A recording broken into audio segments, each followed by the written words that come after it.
Pirms 3 mēnešiem nošautais sunītis Semītis ir atgriezts ģimenei un guldīts dzīvnieku kapsētā Jēkabpilī.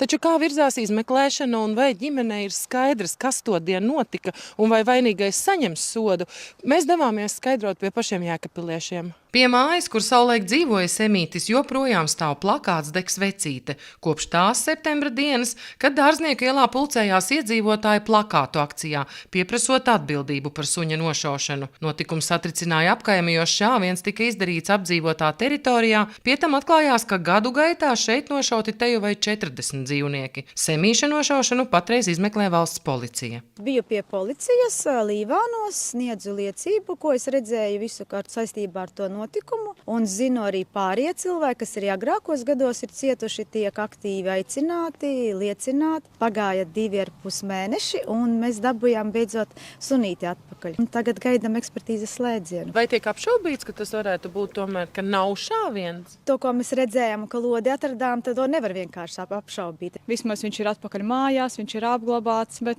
tāpatās to visu pārdzīvot joprojām nevaram. Viss ir ļoti smagi. Ceram, ka izmeklēšana turpināsies. Krimināla process tika nodots Latgales reģiona pārvaldes Ziemeļlatgales iecirkņa izmeklēšanas nodaļai, kas norāda, ka izmeklēšana turpinās, tomēr konkrētas atbildes par notikušā apstākļiem un aizdomās turētajām personām sabiedrībai netiek sniegtas. Amatpersonas turpina pirmstiesas izmeklēšanu, tiek veikta virkne operatīvu un citu izmeklēšanas darbību.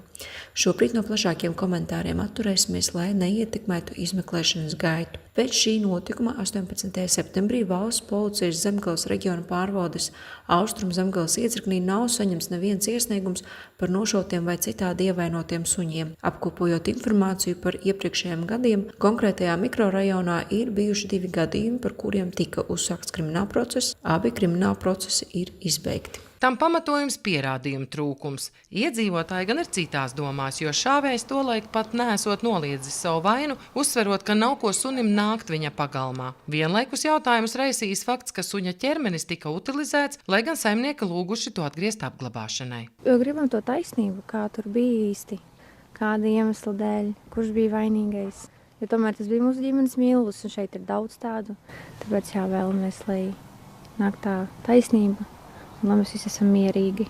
Un tiesa, kamēr izmeklēšanā nav sniegtas skaidras atbildes, apkaimes iedzīvotāji joprojām dzīvojot bailēs, bet jautājums par taisnīgumu paliek atklāts. Es nejūtos šajā mājā droši, tāpēc, kad arī šis cilvēks, kas iespējamais šāvējs ir, ko es domāju, tās ir manas domas, un es domāju, viņas ir pamatotas, joprojām šaudās.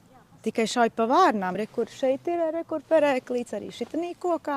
Es domāju, ka tas arī nevar atstāt bez nevērības, ka vispār viņš šaudas teritorijā, kurā ir kaimiņi, bērni apkārt. Miers, protams, īsti nebūs. Tāpatās mēs katru dienu baidāmies par mājdzīvniekiem, kas joprojām mums te ir. Arī par savu drošību ir bail, jo tomēr te ir bērni, un kas tam cilvēkam var ienākt prātā, mēs nezinām.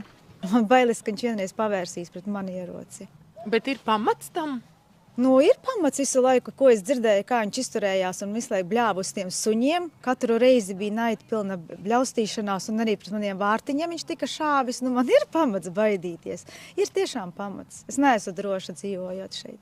Vai vainīgais tiks noskaidrots un saukts pie atbildības, svarīgi ir nevien cietušajiem, bet visai sabiedrībai. Tādēļ šai lietai turpināsim sekot. Sandra Zariņa, Andris Milnis, Vidzemes televīzija, speciāli RTV.